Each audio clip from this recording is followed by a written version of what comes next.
Bismillahirrahmanirrahim. Assalamualaikum warahmatullahi wabarakatuh. Perkenalkan, nama saya Alifaya Yuliana dari Prodi Pendidikan Guru Sekolah Dasar STKIP NU Indramayu dengan NIM 19862060003 semester 5A. Dalam kesempatan kali ini, saya akan mensimulasikan video pembelajaran. Ini dibuat untuk memenuhi tugas UAS mata kuliah konsep dasar biologi untuk SD yang diampu oleh Pak Rizal Wahdan Wilsa, MPD. Pelajaran kali ini kita akan belajar tentang tema 5, ekosistem, dan subtema 2, tentang hubungan antar makhluk hidup dalam ekosistem, pembelajaran 1. Nah, belajar apa sih? Dalam KD 3.5, menganalisis hubungan antar komponen ekosistem dan jaring-jaring makanan di lingkungan sekitar. Materi yang akan dibahas yang pertama yaitu tentang rantai makanan, dan yang kedua yaitu tentang simbiosis. Untuk mengetahui lebih lanjut bagaimana sih hubungan antar makhluk hidup dalam ekosistem, nah mari kita bahas. Di dalam ekosistem terdapat komponen abiotik dan biotik sebagai penyusun ekosistem itu sendiri. Komponen biotik berupa makhluk hidup, sedangkan abiotik merupakan komponen penyusun ekosistem yang terdiri dari benda-benda tak hidup. Nah, di dalam ekosistem juga makhluk hidup saling berhubungan dan saling bergantungan satu sama lain. Jenis hubungan tersebut yaitu yang pertama rantai makanan dan yang kedua simbiosis. Materi tersebut yang akan kita bahas bareng-bareng. Nah, yang pertama yaitu tentang rantai makanan. Coba kita lihat bareng-bareng. Di samping ada sebuah rantai makanan di mana ada rumput, ada tikus, ada ular, ada elang, dan ada juga jamur. Nah, gambar tersebut merupakan rantai makanan. Apa sih rantai makanan itu? Jadi, rantai makanan adalah hubungan saling makan dan dimakan antar makhluk hidup dengan aturan tertentu dalam sebuah ekosistem. Nah, di dalam rantai makanan ada juga jenis peran dalam rantai makanan. Tadi kan gambar yang tadi bisa kita lihat. Dalam rantai makanan terdapat peran-peran atau nisia yang dilakukan oleh makhluk hidup tertentu. Jenis peran dalam rantai makanan yaitu yang pertama produsen. Yang kita lihat tadi ada rumput, ya. Nah, produsen ini makhluk hidup yang dapat membuat makanannya sendiri dengan proses fotosintesis. Misal tumbuhan, alga biru, dan fitoplankton. Nah, terus yang kedua ada konsumen, yaitu konsumen 1, konsumen 2, konsumen 3, konsumen 4, dan seterusnya. Bisa kita lihat tadi ada gambar tikus. Nah, peran tikus tersebut yaitu hewan yang memakan produsen ataupun hewan lainnya. Selanjutnya yaitu yang ketiga, pengurai atau decomposer.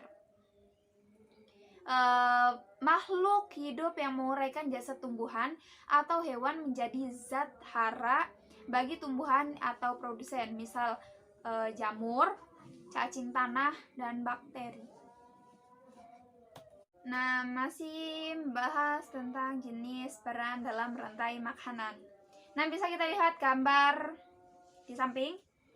Itu kan ada rumput yang disinari oleh matahari. Itu namanya produsen. Terus ada jangkrik sebagai konsumen 1. Terus ada juga katak sebagai konsumen 2. Terus ada ular sebagai konsumen 3. Dan ada juga elang sebagai konsumen keempat, dan yang terakhir yaitu jamur atau pengurai, ya disebut dengan pengurai. Nah, penjelasannya gambar tadi. Yang pertama, peran produsen diduduki oleh rumput yang mampu membuat makanannya sendiri. Tadi tuh yang melalui proses fotosintesis. Terus yang kedua, peran konsumen satu diduduki oleh kelompok hewan herbivora atau omnivora. Misal belalang. Terus yang ketiga ada peran konsumen 2, konsumen 3, konsumen 4, dan seterusnya. Nah, peran ini diduduki oleh kelompok hewan karnivora atau omnivora. Terus yang terakhir, yang keempat, yaitu pengurai atau jamur ya, penguraian bakteri. Selain rantai makanan, ada juga jaring-jaring makanan. Apa sih jaring-jaring makanan itu? Jaring-jaring makanan adalah kumpulan dari berbagai rantai makanan dalam sebuah ekosistem. Nah, bisa kita lihat di samping ada gambar berbagai macam ya. Ada bunga sepatu, ulat, sawi, tikus, belalang, katak, burung pipit, elang. Nah, itu namanya jaring-jaring makanan yang terdiri dari berbagai rantai makanan dalam ekosistem. Nah, bisa kita lihat yang pertama, rantai makanan yang pertama ada bunga sepatu yang dimakan oleh ulat. Ulat dimakan oleh burung pipit, dan burung pipit dimakan oleh elang. Itu yang pertama. Terus yang kedua ada tumbuhan sawi, sayuran sawi dimakan oleh ulat. Ulat dimakan oleh burung pipit, dan burung pipit dimakan oleh elang. Terus rantai makanan yang ketiga ada lagi sawi dimakan oleh belalang, belalang dimakan oleh burung pipit, dan burung pipit dimakan oleh elang. Terus rantai makanan yang keempat nih, ada apa aja sih? Yang pertama ada sawi. Sawi dimakan oleh belalang. Belalang dimakan oleh katak. Katak nanti dimakan oleh elang. Nah, terus yang terakhir nih, sawi. Sawi dimakan oleh tikus, dan tikus dimakan oleh elang. Nah, seperti itu. Nah, tadi kita sudah membahas bareng-bareng tentang rantai makanan dan juga jaring-jaring makanan. Selanjutnya, kita akan belajar tentang simbiosis. Simbiosis adalah hubungan erat antara dua makhluk hidup berbeda jenis dalam ekosistem yang sama. Yang pertama ada simbiosis mutualisme, yang kedua simbiosis komensalisme, dan yang ketiga simbiosis parasitisme. Nah, simbiosis yang pertama akan kita bahas yaitu simbiosis mutualisme. Apa sih mutualisme itu? Jadi simbiosis mutualisme artinya hubungan antara dua jenis makhluk hidup yang saling menguntungkan. Satu mendapatkan untung, satu juga mendapatkan untung. Jadi saling untung. Contohnya seperti apa? Yang pertama, di gambar di samping ada lebah dan bunga. Keuntungannya apa? Jadi, bunga dibantu penyerbukannya oleh lebah atau kupu-kupu, dan kupu-kupu atau lebah keuntungannya yaitu mendapatkan nektar dari bunga tersebut.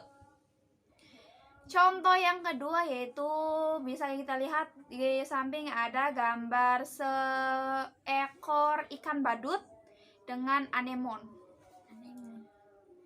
Jadi ikan badut keuntungannya yaitu mendapatkan tempat tinggal dari anemon tersebut. Terusan anemon juga mendapatkan perlindungan dari ikan badut, terhindar dari pemangsa anemon. Nah, selanjutnya yaitu simbiosis yang kedua yaitu simbiosis komensalisme. Jadi, simbiosis komensalisme berarti hubungan antara dua makhluk hidup dengan salah satu mendapatkan keuntungan, sedangkan salah satu lainnya tidak dirugikan dan juga tidak diuntungkan. Jadi, simbiosis komensalisme ini salah satunya mendapatkan keuntungan, akan tetapi yang satu lainnya tidak diuntungkan dan juga tidak dirugikan. Itu namanya simbiosis komensalisme. Contohnya seperti apa? Tahu ikan remora? Tahu ikan hiu? Oke, good. Jadi, contoh dari simbiosis komensalisme yaitu ikan remora dengan hiu. Nah, bagaimana sih keuntungan atau kerugiannya atau bagaimana sih? Jadi, ikan remora dapat mendapatkan keuntungan dari ikan hiu tersebut, mendapatkan sisa makanan dari hiu. Nah, terus si hiu tidak untung dan juga tidak dirugikan akan adanya ikan remora tersebut.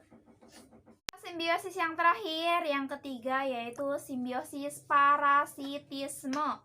Namanya juga parasit ya. Tahu parasitisme itu apa? Nah, bisa dilihat dari kata parasit.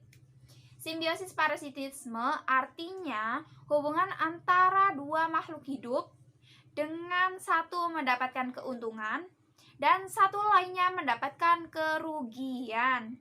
Jadi salah satunya mendapatkan keuntungan. Contohnya tali putri dengan tanaman tetehan. Jadi tali putri mendapatkan keuntungan dari tanaman tetehan, yaitu berupa makanan yang diisapnya dari tanaman tetehan tersebut. Sedangkan tanaman tetehan merasa dirugikan karena kekurangan nutrisi. Seperti itu contoh dari simbiosis parasitis. Nah, materinya sudah selesai tadi.